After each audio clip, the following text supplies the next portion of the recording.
में समुद्र में तेल के व्यापार कारोबार के लिए अहम शैडो फ्लीट के बारे में। ये वो दस्ता है जो प्रतिबंधों के बावजूद ईरान के तेल कारोबार की अहम कड़ी बना हुआ है।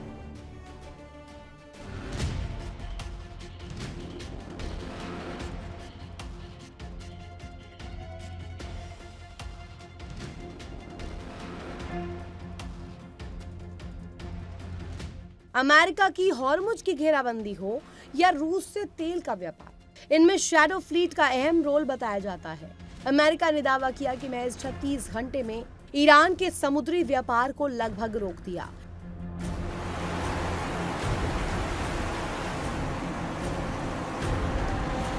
पश्चिमी मीडिया के मुताबिक ईरान, रूस और वेनेजुएला से जुड़ी तथा कथित शैडो फ्लीट ने अमेरिकी नाकेबंदी को चकमा देने की कोशिश की। ऐसा ही एक मामला चीनी टैंकर रिच स्टार्री का सामने आया। बताया गया कि उसने करीब 10 दिनों तक अपनी लोकेशन छिपाए रखी। वो जहाज ट्रांसपॉन्डर बंद कर डार्क जोन में चला गया था और फर्जी लोकेशन दिखाता रहा, लेकिन जैसे ही उसने हॉर्मुज पार कर बाहर निकलने की कोशिश की, अचानक यू टर्न लेकर ईरान की ओर लौट आया। एक्सपर्ट्स ने दावा किया कि ये साफ संकेत था कि अमेरिकी नाकेबंदी ने शैडो फ्लीट की गतिविधियों पर असर डालना शुरू कर दिया था।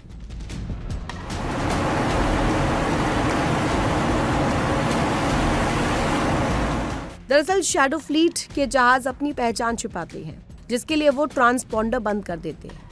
कई बार फर्जी लोकेशन भी दिखाते हैं और समुद्र में जहाज से जहाज पर तेल ट्रांसफर करते हैं। एक अनुमान के मुताबिक दुनिया भर में ऐसे करीब 1500 जहाज सक्रिय हैं, जिनमें 600 से ज्यादा ईरानी तेल ढोने में इस्तेमाल होते हैं।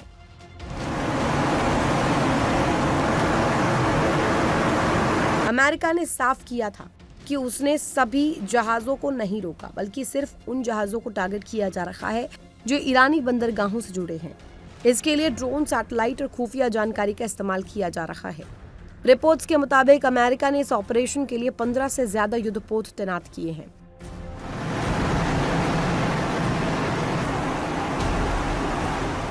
अमेरिका की नाकेबंदी का मुख्य मकसद ईरान के तेल के कारोबार पर शिकंजा कसना था, लेकिन शैडो फ्लीट के जरिए हो रहे व्यापार से ईरान की कमाई पूरी तरह नहीं रुक पा रही थी।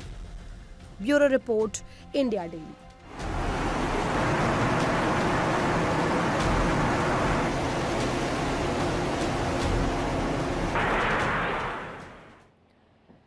अब जरा आपको शैडो फ्लीट के बारे में एक बार फिर से समझा देते हैं कि ये क्या होते हैं। दरअसल ये अपनी पहचान छिपाते हैं। शैडो फ्लीट के जहाज ये अपनी पहचान छिपा करके वहां पर जाते हैं ताकि इन्हें कोई भी ट्रैक ना कर पाए। अक्सर ट्रांसपोंडर्स बंद कर देते हैं अपने ये जहाज अपने ट्रांसपोंडर्स बंद कर देते हैं ताकि दुश्मन अगर सामने खड़ा हुआ है तो उनकी लोकेशन को ट्रैक न कर पाए। कई बार फर्जी लोकेशन भी ये अपनी दिखाते हैं ताकि दुश्मन को गुमराह किया जा सके। समुद्र में जहाज से जहाज पर ट्रांसफर कर देते हैं ये तेल। इसके लिए इन्हें बहुत ज्यादा वक्त की आवश्यकता नहीं होती। दुनिया में शैडो फ्लीट के करीब 1500 जहाज सक्रिय है और ईरान ने उसका इस्तेमाल इस बार किया जब हॉर्मुज में नाकेबंदी करके अमेरिका बैठा हुआ था। 600 से ज्यादा जहाज ईरान के लिए काम करते हैं और इसे इस बार उन्होंने अपने काम के लिए यूज भी कर लिया है, जिसे पूरी दुनिया ने देखा भी है।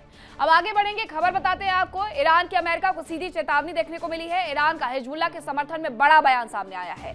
उनकी तरफ से जो बयान दिया गया है वो आपको बताऊंगी, लेकिन उसके पहले आपको याद दिला दूं कि 14 तारीख को बैठक की गई थी जो कि हिजबुल्लाह और इजराइल के समर्थन में हुई थी और ये अमेरिका में की गई थी, अमेरिका की मध्यस्थता में की गई थी। ईरान हिजबुल्लाह को समर्थन देते हुए नजर आ रहा है और कहा है कि लेबनान डील में यूएस की जिम्मेदारी तय हो। यह भी गालिबाफ जो कि वहां के संसद के अध्यक्ष है उनकी तरफ से कहा गया है, जो स्पीकर है, समझौते का पालन करे अमेरिका।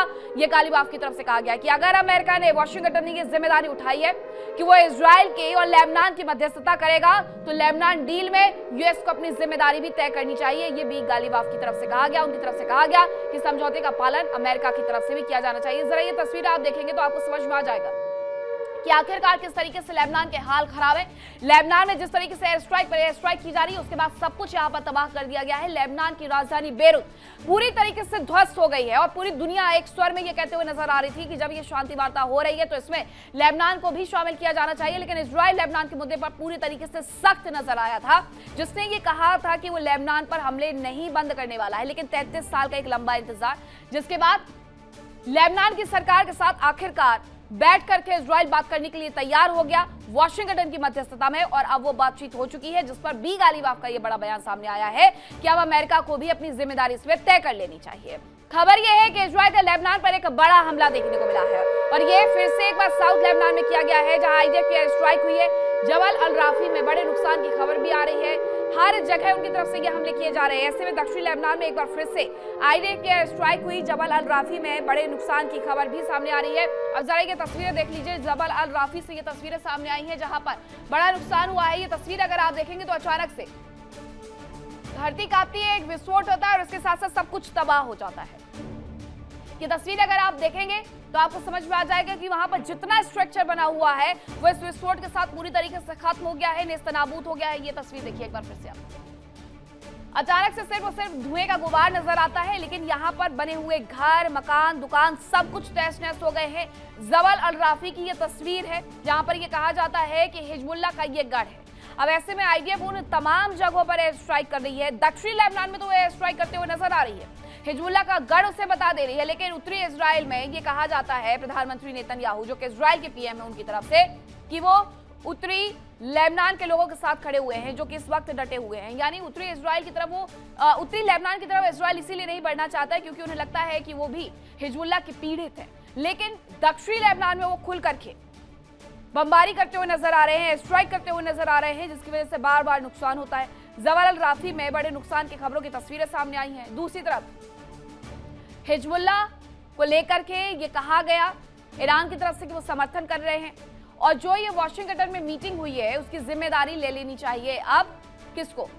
अमेरिका को, क्योंकि अमेरिका के मध्यस्थता में वहां पर मीटिंग हुई थी और ये लेबनान और इजराइल के बीच में हुई थी। हिजबुल्लाह को उसमें बुलाया भी नहीं गया था, हिजबुल्लाह का कोई रोल नहीं था, लेकिन लेबनान सरकार से ये कहा गया कि वो अपने यहाँ हिजबुल्लाह को सीमित करने की कोशिश करे, हिजबुल्लाह को बाहर करने की कोशिश करे, तभी जाकर के इजराइल ये हमले उन पर रोकेगा।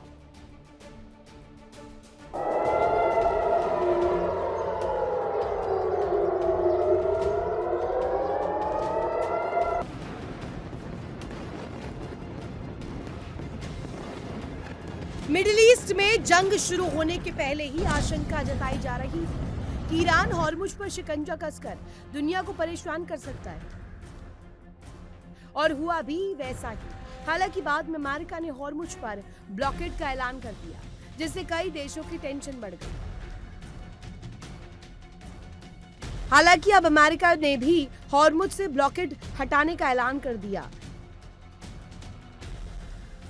और ईरान भी हॉर्मुज को लेकर नर्म रुख करने के संकेत दे चुका है।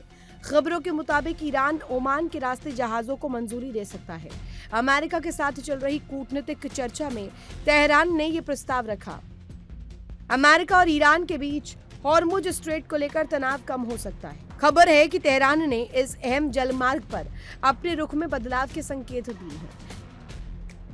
अमेरिका के साथ चल रही बातचीत के प्रस्तावों के तहत ईरान हॉर्मुज स्ट्रेट के ओमान वाले हिस्सों से जहाजों को सुरक्षित गुजरने की मंजूरी दे सकता है।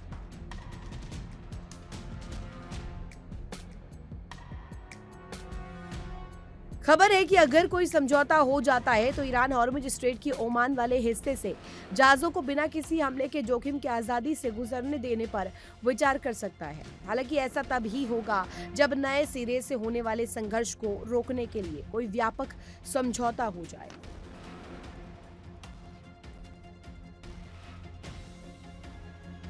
ईरान ने ओमान के कब्जे वाले इलाके से जहाजों को निकलने देने का ऐलान तो कर दिया, लेकिन ये साफ नहीं हो पाया कि इस रास्ते में लगाई गई समुद्री माइंस को ईरान हटाएगा या नहीं, और क्या सभी जहाजों में अमेरिका और इजराइल से जुड़े जहाज भी शामिल होंगे।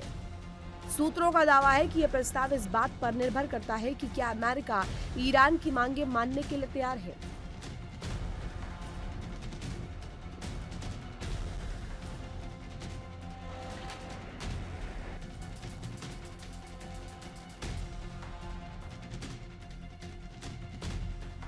दरअसल हॉर्मुज पर शिकंजे से दुनिया में तेल और गैस की सप्लाई में अब तक सबसे बड़ी रुकावट आई। इस रास्ते से दुनिया का लगभग 20% तेल और LNG की सप्लाई होती है। 28 फरवरी को युद्ध शुरू होने के बाद से सैकड़ों तेल टैंकर, दूसरे जहाज और लगभग 20,000 नाविक खाड़ी के अंदर फंसे हुए हैं। Bureau report, India daily.